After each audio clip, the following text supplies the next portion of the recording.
Qui que tu sois, il faut louer le Seigneur. Qui que tu sois, oh, il faut louer le Seigneur. Qui que tu sois, il faut louer le Seigneur. Qui que tu sois, il faut louer le Seigneur. Même si tu es fidèle, oh, il faut louer le Seigneur. Si tu es président, il faut louer le Seigneur. Même si tu es professeur, il faut louer le Seigneur.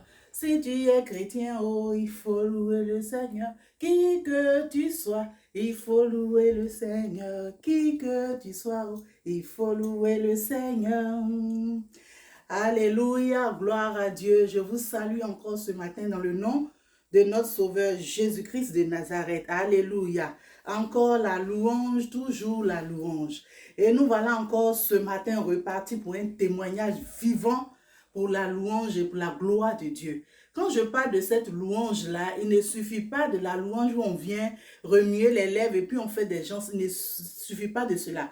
Mais il suffit véritablement de cette louange-là qui provient des entrailles, alléluia, qui provient de la profondeur du cœur, où tu es là, même là, tu ne sais plus quoi faire, tu ne sais plus à quoi te vouer, tes entrailles sont en mouvement en toi, parce que tu ne sais pas où aller. Ton cœur même là bondit souvent même, je peux le dire, pour sortir de ta poitrine parce que les difficultés t'ont envahi et tu es vraiment mélangé.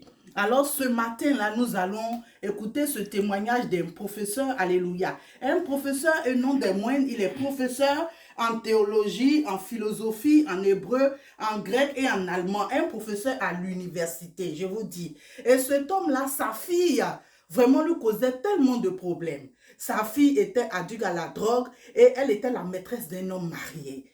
Oui, c'était vraiment un fardeau pour lui et sa femme de voir leur enfant, comme lui qui a une place bien dans la société, qui est bien. Sa famille a une grande renommée, sa fille va se trouver dans de telles situations. Alors cette famille vont se mettre à jeûner, à prier comme d'habitude. Ils ont fait le tour des prophètes, le tour des pasteurs pour avoir une solution pour leur fille, jusqu'à ce que leur fille soit admise dans une maison de correction. Oh, quelle humiliation pour ce couple-là. Quelle humiliation. Alors cet homme-là, il va rentrer en lui-même. Et cette fois-ci, l'homme de Dieu qu'il allait voir, dont je tiens le livre ici, Réponse à la louange, il va aller voir cet homme de Dieu et il va lui dire, remets tout entre les mains de Dieu et commence à remercier Dieu pour tout ce qu'il fait pour chaque membre de ta famille. Et sache que chaque membre de ta famille vit exactement le meilleur pour lui-même que de ce que Dieu a prévu pour lui. Alors, il était difficile pour cet homme-là de le faire.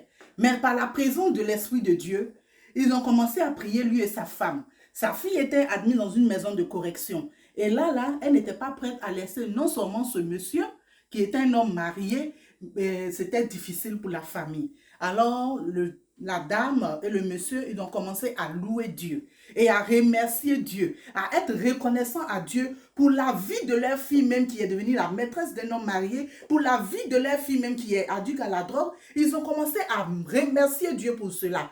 Et 5 semaines plus tard, je vous dis, je suis à la page 8 et la page 9 de ce livre-là. 5 semaines plus tard, le Seigneur a opéré des miracles. Alléluia.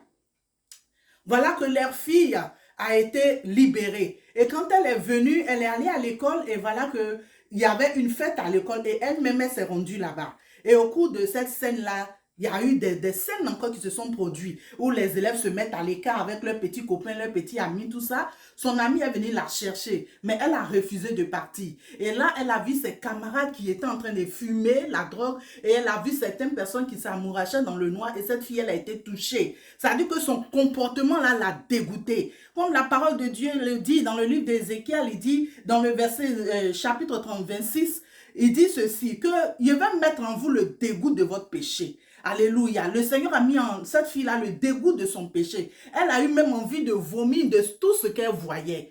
Et c'est là qu'elle a eu sa délivrance. Quand elle est rentrée à la maison, elle a dit à ses parents, à partir d'aujourd'hui, je mets fin à toutes mes relations, je mets fin à la drogue, vraiment, je serai une autre personne. Alors, ils sont allés voir cet homme de Dieu là pour se réjouir, pour bénir Dieu encore. Alors, c'est pour dire à quelqu'un qu'à Dieu, rien n'est impossible. Tout est possible à Dieu. Tu t'attends à un miracle et tu es fatigué, pour toi-même, c'est devenu impossible. Tu limites la main de Dieu. Mais tu sais, nos voies là ne sont pas les voies de Dieu. De la manière dont Dieu fait pour régler nos problèmes là, c'est pas ce que toi tu fais là. Alléluia. C'est pas la louange souvent. Et ici, je suis là pour te rendre ce témoignage sur la louange.